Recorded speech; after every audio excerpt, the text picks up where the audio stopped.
Om Sahana Bhavatu Sahanao Bhunaktu Sahaviryam Karavavahai Tejasvinavadhetamastu Ma Vidvishavahai. Om Shanti Shanti Shanti.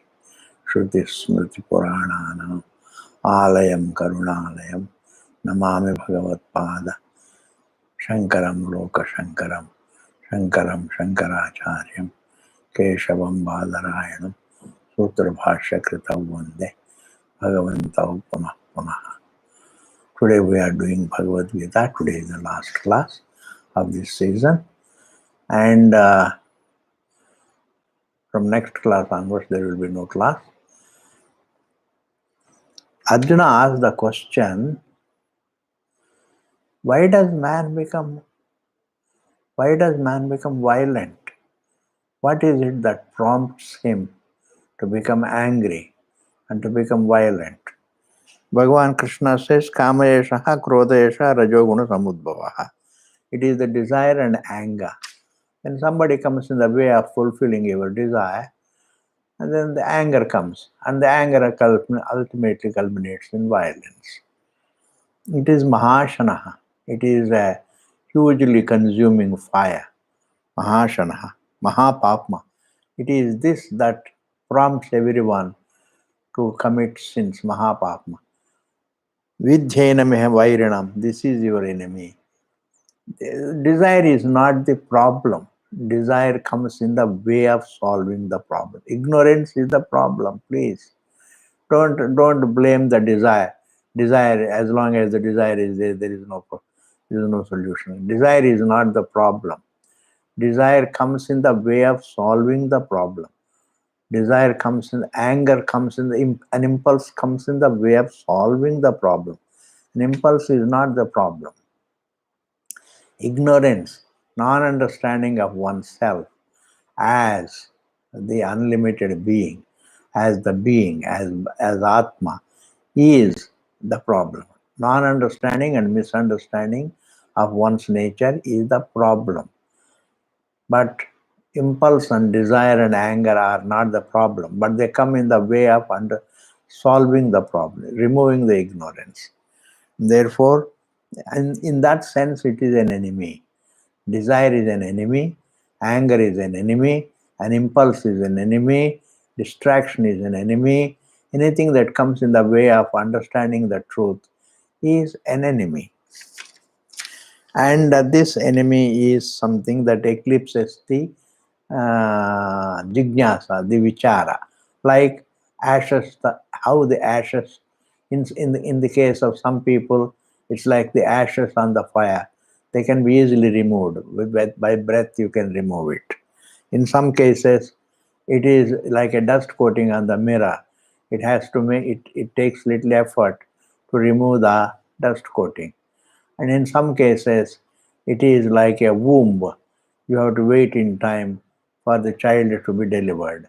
Similarly, you have to wait for the person to change. And you have it only in time. If he wants to change, he can change. Tenedam avrutam. Then the next verse we have to see, 39th verse we have to see. Avrutam jnanametena. Jnana means the understanding of Atma is stifled by. Avrutam means covered, concealed, or I'm translating it as stifled by this desire. The desire stifles your thinking, correct thinking. The desire makes you subjective in thinking. Anger makes you subjective in thinking. You have to be free from the desire and the anger to be correct in thinking, to be non-subjective in thinking. It's avrutam jnanametena. Understanding the truth is stifled by this anger and desire. Etena. Jnaninaha nityavarina. This is considered to be a thinker's eternal enemy. Nityavarina. Always eternal enemy. A thinker's eternal enemy is desire and anger, and frustration. Desire, anger, and impulse. I would like to translate it as impulse. It is impulsive. Anger is impulsive. Even desire is the search. Desire is the search. The more will make me happy. The more will make me happy. The more will make me happy. Even if you give him the whole world, he wants more. That means his desire is, his eyes are set on the absolute, the non-dual absolute. Like in the deep sleep state, you are absolute and you can't desire for more. When you are absolute, you can't desire for more. In your absoluteness, when you know your absolute nature, then your desire for the more is gone. Till then, the desire for the more is gone, is there. The search is there. The desire is another synonymous word for the search. Man is searching. Searching for what? Searching for his own nature, searching for fullness, searching for completeness, searching for peace, which is his nature, searching for eternity, searching for life, for that which is his own nature, searching to be that which is his own nature. Therefore, he is searching for himself. And the desire is nothing but the search. Kamarupena Kaunteya. And what is this eternal enemy of a thinker? He is a Kamarupena. He is in the form of the desire. Desire somehow, desire is something that is natural for survival. But the desire to fulfill it, trying to fulfill a desire through adharma is what is called a desire. That comes in the way of understanding the truth. But Bhagavan says, dharma viruddha kamaha. Dharma viruddho kamosmi, Bhagavan says. This divinity is, you have a desire, but fulfill it through dharmic means. And that is divinity itself. Whereas desire, trying to fulfill a desire through adharmic means, is what is called the inimical desire. The friendly desire is the natural, the choiceless desire is for survival. That is, you have a desire and you fulfill it through dharmic means, through the right means. Kamarupena kaunteya, dushpurena analencha. This desire is something which can never be fulfilled, please. Dushpurena means it is not a dukkhena purayatum shakyam. It is not a dukkha, it is impossible, asambhavam. It is impossible. It is dushpurena should be taken as it is impossible to fulfill a desire. Because fulfilling a desire means it should not come back. It will come back again and again. In some life it will come back. Even in this very life it will come back again and again. You have a desire for eating, it will come back again and again. Desire for sweets, it's come back and again. Desire for a woman comes back again and again. And therefore, a desire for anything, desire for name and fame comes back again and again. And therefore, no desire can be fulfilled. No desire has ever been fulfilled by anybody. No desire has ever been fulfilled by anybody. It's a very thought-provoking thought, Ji. This is a fact. A thought, even the whole creation cannot fulfill even one desire. You want to have eating, you consume the whole creation, but still you want more. You want more because that is your nature. Absoluteness is your nature. To be more than even the creation is your nature. To be more than a given state is your nature. To be more than the space, to be greater than, vaster than space is your nature. And therefore, a creation is not your nature, being the source is your nature. And therefore, anale nature, this desire that comes in the way of understanding, which is the eternal enemy of a thinker, is indeed like a fire. Fire consumes, but fire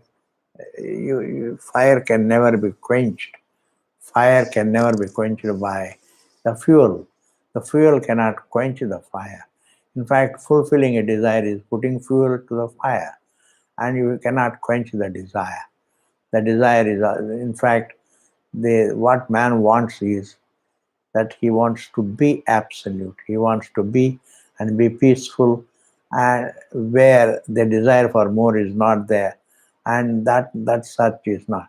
He wants more and more and more, where he cannot have the desire for more, and that can only be the absolute place. And therefore, until he understands the absolute, the desire for more will be there, the such will be there, and that such is for himself, and until that is understood, the such will continue. Indriyani manobuddhi asya adhisthana uchyate. This indriyani means this perception. You perceive the object. Manaha means the impulse. I wish I had it. That is called manaha. Buddhi should be taken as the determining factor, the determining faculty. If I get this, I'll be happier, I'll be more peaceful, I'll be most peaceful, my problem will be solved. In this manner, man thinks. This is what is called Shobhanadhyasa. This is called Shobhanadhyasa, means if I get this object, I'll be happier, my problem will be solved. In this manner, man thinks, and that is called Shobhanadhyasa. About the objects, man has Shobhanadhyasa. Because of his Shobhanadhyasa, he has likes and dislikes for the objects. Indriyani, the senses, the manaha, the impulse, the indriya, the buddhi, the determining faculty, asya adhisthana uchyate. It stands, the desire is based on the sense perception, the impulse, and the conclusion. The buddhi is conclusion. What is the conclusion? That if I get this, I will be happier. And this is all what is called Shobhanadhyasa. I perceive a thing, and then I have an impulse. I wish I had it. I have a like for it. And then later on, I struggle for it because I make a conclusion that once I get this, I will be happier. Etair vimohayatyeshaha. The desire will delude the person. Etaihi, by these, in these three things: perception, impulse, and conclusion. These three things, by these three things, vimohayati, desire, vimohayati, deludes an individual. Vimohayatyeshaha. Jnanamavritya. Jnanamavritya means coming in the way of gaining knowledge. Jnanamavritya does not mean concealing knowledge. So it comes in the way of gaining knowledge. Jnanamavritya, dehinam, the embodied person. The ignorant person is deluded. The desire dilutes the ignorant person. How does it dilute? Through the mind, through the sense, through the perception, through the impulse, and through the conclusion. These three things. The perception is called indriyani. Manaha means the impulse. I wish I had it. And the buddhi means the conclusion. If I get this object, if I enjoy this object, then I'll be happier. In this manner, it dilutes man, because no object can ever make you happy. But yet you always conclude the object to be. So if you get a good object, a very attractive object, you'll be very happy. That's not true. No object can make you happy, please. Objects are not, there is no happiness which is the quality of the objects. Peace is not the quality of the objects. Objectness is the nature of the objects. Objectness, the formness is the nature of the object. The soundness is the object of the sound. The tasteness, the touchness, the smellness, these are all really, they're all nothing but objectness of the object is its nature. The happiness is not the nature of the object. Peace is not the nature of the object. Fullness, of course, is not the nature of the object. It has a beginning, it has an end. How can it be full? How can it be complete? In fact, object is not security. It's not eternal because itself is non-eternal. It appears and disappears. In the sushupti, it disappears. Even now, if I close my eyes, I don't see any forms. When I close my ears, I don't hear any sounds. That means it is audible and it is inaudible also. It is visible and it is invisible also. And that is its non-eternity. How can the non-eternal objects give you the eternity, please? And therefore, how can the insecure give you the security? How can the limited give you the unlimitedness? And therefore, no object can give you fullness. And yet, the desire makes you deluded to think, makes you conclude that if I get this object, I'll be happier. In this manner, you make a conclusion. This is nothing but a delusion, a delusory conclusion, an illusory conclusion. It is a very wrong conclusion. Tasmat, therefore, tvam, you, Arjuna, Indriyani Adav Niyamya. Hey Bharatarshava means Bharata Vamsha Kulottama, Bharata Rishabha means a lion among. Hey Arjuna, you are like a lion among those personalities which come in the Bharata, in this Bharata Vamsha, in the Bharata Varsha. And therefore Bharata Rishabha. Rishabha means a lion.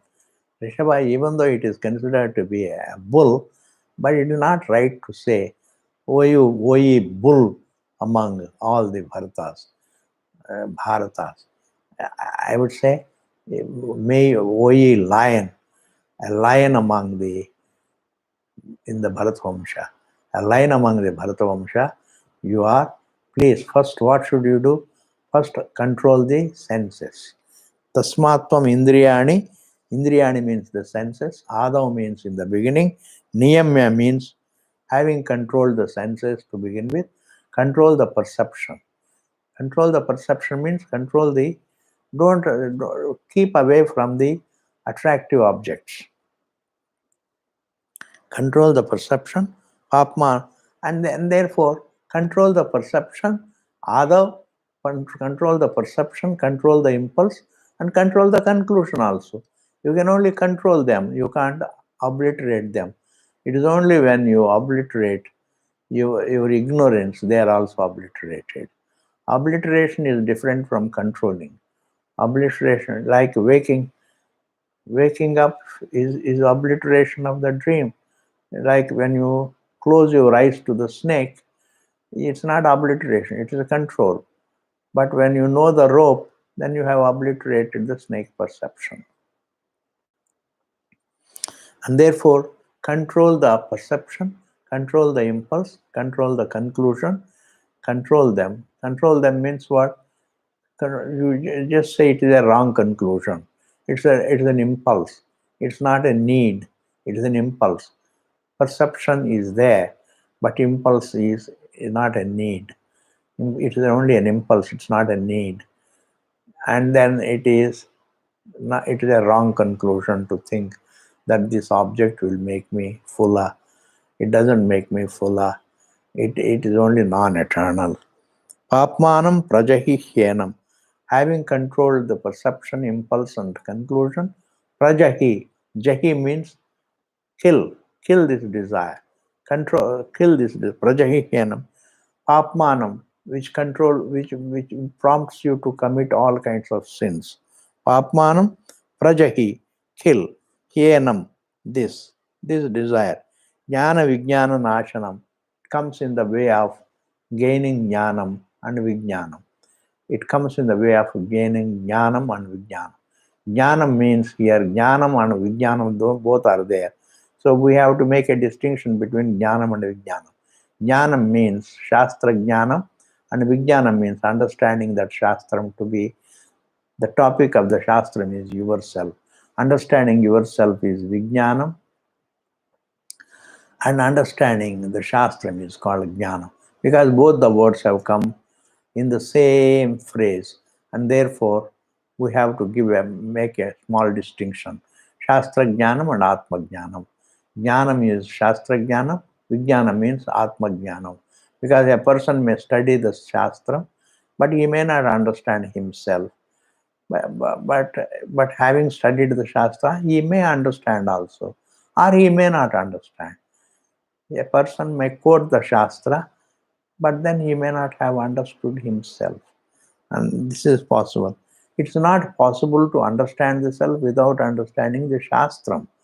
But it is possible to understand the Shastram and not understand the truth. It's not possible without the Shastram to understand the self. But it is possible to study the Shastram and fail to understand one's own existence. Papmanam prajahyena jnana vijnana nashanam iti. And there are last two verses in this chapter. And the last two verses are Indriyani paranyahu. The senses are, perception is, it is as I told you, truth cannot be compared. The self cannot be compared at all. The self is absolute, non-dual. How can you compare the non-dual, please? If there is something other than itself, you can make a comparison to itself. If there is inert and the consciousness, there are two things, Swamiji. No. The inert is not separate from consciousness. The inert is made of consciousness. Therefore, the inert falls within the domain of consciousness. Otherwise, what is the evidence of inertness, please? If you know the world as inert, and what is the evidence? Your knowledge, your consciousness. Yourself is the evidence. The subject evidences the object, please. The dreamer, the dreaming consciousness evidences the dream objects. Therefore, whatever is evidenced falls within the realm of the evidencer. And therefore, the consciousness, the inert falls within the consciousness. Consciousness is consciousness. And the inert also, what looks like inert also on analysis, is also consciousness. It's made of consciousness. Like the wave is water. Similarly, the matter is consciousness. What looks like inert is nothing but consciousness on analysis. It is non-separate from your being. And therefore consciousness is not being non-dual. It cannot be compared with anything. And the non-dual cannot have any comparison. There is no simile for the truth. There is no simile for the truth, please. Even the word non-dual doesn't qualify the truth. But yet there is a comparison here, keeping in view the creation. The creation, created details like the senses, the mind, the intellect, these faculties. Keeping in view these created faculties, we make a comparison as though comparable, as though it is comparable. But otherwise it's not, strictly speaking, it cannot be compared. But as a prakriya, it is being compared. Prakriya doesn't qualify the truth. Prakriya is only a method of pointing out the truth. Prakriya is not a quality of the truth, please. When we say the Atma is the source of the creation, in relation to the creation, it is the source. But otherwise, it's not a source. By nature, it is non-dual.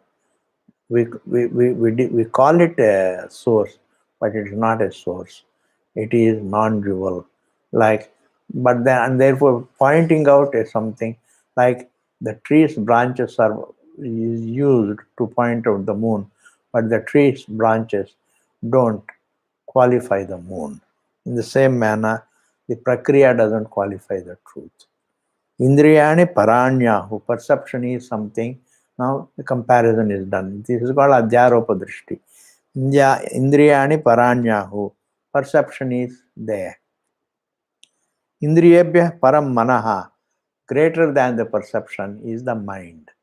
The mind means if the perception can be reduced to thought only. The objects can be reduced to perception. Indriyani paranyahu, objects are great, but objects can be reduced to perception. That is the mind. That is the mind. Manasastu para buddhihi, and greater than the perceptions is the buddhi, the sense of reality about the objects. These objects are real. They are perceptions, but they look real. This is a conclusion. I find myself with the sense of reality, and that is buddhi. Yo buddhehe paratastu saha, and Paramatma is the consciousness is greater than buddhi. It is greater than the objects. It is greater than the perceptions. It is greater than the thoughts. It is greater than the sense of reality. Because all of them come and go. The sense of reality can be transcended, the thought can be transcended, perceptions can be transcended, objects can be transcended, and whatever can be transcended can also be falsified place. This is something to be thought of. This is something to be very seriously thought of. Anything that can be transcended, anything that I can close my eyes to, is not real, is false. I can't close my eyes to my presence. My presence, because even closing eyes is illumined by my presence, because my presence can never be negated. Experience cannot be negated. Every negation is illumined by experience. All these senses, objects, the sense of reality, conclusions, the entire creation can be negated, and that negation is my experience. But experience cannot be negated. Negation is an experience.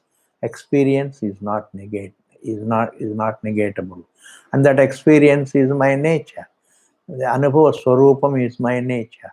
Anubhava Swarupam is my nature, and therefore it cannot be negated, and therefore, and that is greater than, and that cannot be compared. Anubhava Swarupam cannot be compared. In comparison to the Anubhava Vishayas, Anubhava Swarupam is greater. But Anubhava Swarupam is being non-dual, cannot be, by nature it cannot be compared. But then keeping in view the Anubhava Vishayas, like the Indriyas, the mind, the intellect, the faculties, anything that is created becomes Anubhava Vishayam, whereas the one who sees them is Anubhava Swarupam. These words, Sanskrit words, you need to understand, please. Anubhava Swarupam. They are in the form of Anubhava itself. In the deep sleep state, you are Anubhava Swarupam. Even in the waking state, you are Anubhava Swarupam. Anubhava Vishayam is non-separate from, is Ananya Vidya Anubhava Swarupam. Anubhava Vishayam is non-separate from Anubhava Swarupam. And therefore, Anubhava Swarupam being non-dual, it can never be compared. There is nothing, there is no simile for it. In this manner, please think. Think of your being, your existence. Your existence is greater than your faculties. Your existence is greater than your thinking. Your thinking can be transcended. Your faculties can be transcended. But your existence cannot be transcended, please. The one who transcends is your existence. Your existence transcends. Your existence is non-dual.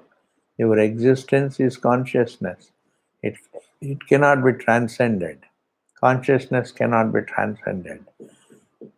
Experience cannot be transcended. Transcendence can be experienced, but experience cannot be transcended, please. This is something every educated person must think very, very seriously. The transcendence can be experienced. You can experience the waking, you can experience the dream, you are experiencing the sleep also, but that experience cannot be negated. Even death is negation of life, that is experienceable, but it's not, but the experience cannot be negated. And the one who experiences is eternal. The one who experiences is eternal. What is experienced is non-eternal. The one who experiences is called the experiencer, keeping in view the experienced, otherwise he is absolute. Experiencer, experienced relationship also is experienced, and therefore it has to be bracketed with the experienced, and but the experiencer, whom we call experiencer, is an analysis, is correctly understood, is absolute, and therefore try to understand the self to be uncomparable, but yet from Adhyaropa Drishti it is compared. It is greater than the perception, it is greater than the mind, it is greater than the object, it is greater. Object is nothing but perception, and it is greater than the perception, it is greater than the sense of reality, the buddhi, and it is greater than the whole creation. Truth is greater than all that is transcendable. Even space is transcendable. It is vast in the waking state, but the waking state itself is transcendable. The dream state is transcendable, and therefore dream state also is not satyam, is not the reality. It is falsifiable. It can be disprovable. Falsification means disproval. It's not real. Understanding that it is not real. When you understand the rope, you understand that it is snake is not real. That is called disproval, and that is called badha in Sanskrit. And therefore, it is disproval. What can be transcended can also be disproved. What can be transcendence? We even though use the word transcendence, but actually it is laya. What can have laya can also have badha, and can also have badha. And your experience has no laya, because that happens to be the truth. Laya is experienced, but the experience itself has no laya, and therefore it cannot experience has no resolution. Resolution is an experience. Experience has no resolution. Everything he is an experience. If you say the truth is shunyam, that is also an experience. That experience is not shunyam, please. Is not zero. That experience is yourself, and that experience is greater than the senses, the objects, the perceptions, the thoughts, and the sense of reality, etc. All of them can come and go, but the experience cannot come and go. In this manner, please try to think of your existence. Think of your existence. You don't have to worry about your financial situation. You don't have to worry about your physical body, your appearance. There is nothing. These are all really coming and go. It is a question of time. They all change. Even the best looking person becomes old. A handicapped person also becomes old. Everything goes old. And therefore, it's all a non-eternal thing. The creation itself is non-eternal. Even God's creation is non-eternal, please. Man's creation, of course, is non-eternal. Even God's creation is non-eternal. Your building is non-eternal.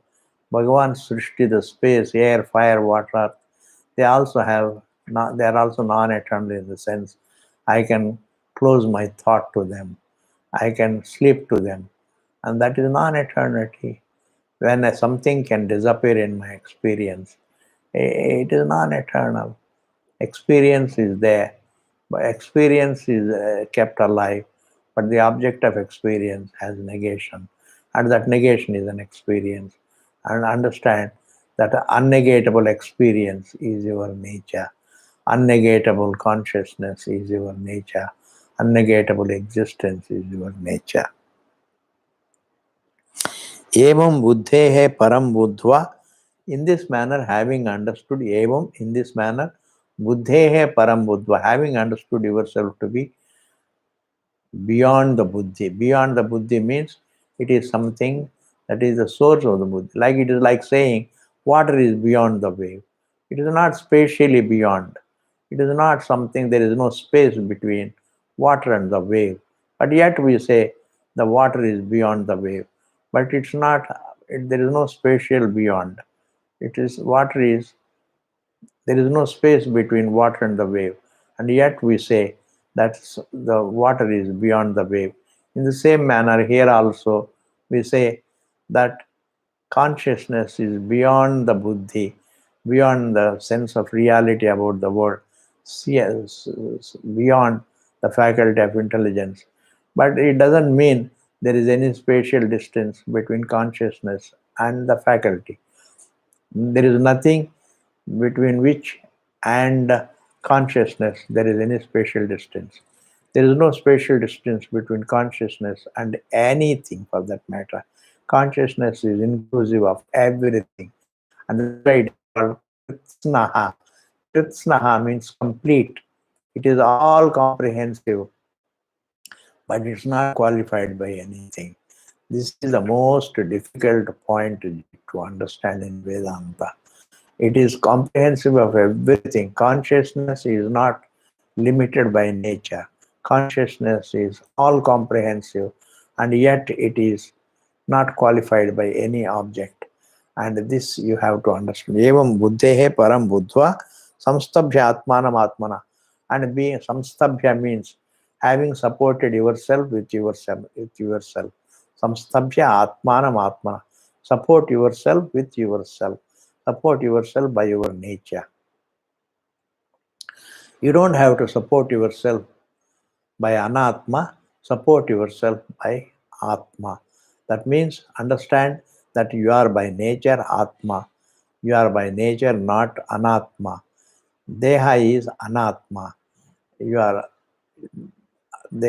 atma. Between atma and deha, there is no spatial distance. But deha is anatma. It is like the ornament and the gold. There is no spatial distance. But yet, an ornament is different from gold. Gold stays on. An ornament can be resolved. An ornament is a creation. Gold is the material. Consciousness is the material. And the body is a creation. It is an appearance and disappearance. It is avidyakam. The jagat is avidyakam. Evam buddhehe param buddhva samstabhyatmanam atmana jahi shatrum. Please kill this shatru, your enemy, the desire. By way of understanding the truth alone, the desire can be killed. Otherwise, the desire can only be controlled, but it cannot be killed. If the desire has to go, you have to understand the truth. Jahi Shatru Mahabaho. Hey Arjuna, you can do that. You have been a great warrior, but you have to be a mental warrior also. Mentally also you have to be a warrior. You have to control the desire, and ultimately you have to kill the desire. Without controlling the desire, you can't kill it. Mahabaho Kamarupam. Kamarupam means this desire. Durasadam means it is difficult to fulfill. Durasadam, it is difficult to fulfill. The desire is difficult to fulfill, and as I have told you, nobody has ever fulfilled even a single desire.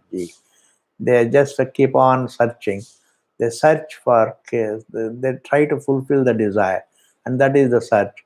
But then they remain unfulfilled. And therefore, because the truth has to be understood to be free from the desire. I should not be incomplete to be free from the desire. Unless I remain incomplete, I cannot fulfill the desire. And therefore, it is very important to know the truth, please. It's not, desire is not a simplistic thing. You can't, it's not like hair on the head. You can't pull it out and you can't shave it off. Desire is synonymous with individuality. An individual cannot exist without a desire. You cannot breathe without a desire. And therefore, desire is synonymous with individuality. Unless I correct the individuality, unless I correct my being the body, unless I correct the thought that I am the body, I cannot remove the desire. So, and therefore, I am solely a conscious being. And conscious being is not the form. Conscious being, if it is not the form, conscious being is unlimited. As it's a full being, it is a complete being, and therefore consciousness cannot have any desire. Desire is not, desiring is not the nature of the consciousness, because consciousness is, just as silence doesn't have a desire to become a sound. The sound may be, when the silence thinks that I am a sound, then it wants to grow bigger and bigger sound than other sounds. It wants to swallow other sounds. It wants to grow and grow. Even the biggest sound is not silence. Similarly, even the biggest individuality is not absolute bliss, is not tranquility. And therefore, even the noisiest individual is not a non-individual. And therefore, even Ravana cannot become a silent individual. In order to be a silent individual, you have to know the silentness of your being, which is the nature of your being. And therefore, having understood your being, control your thoughts.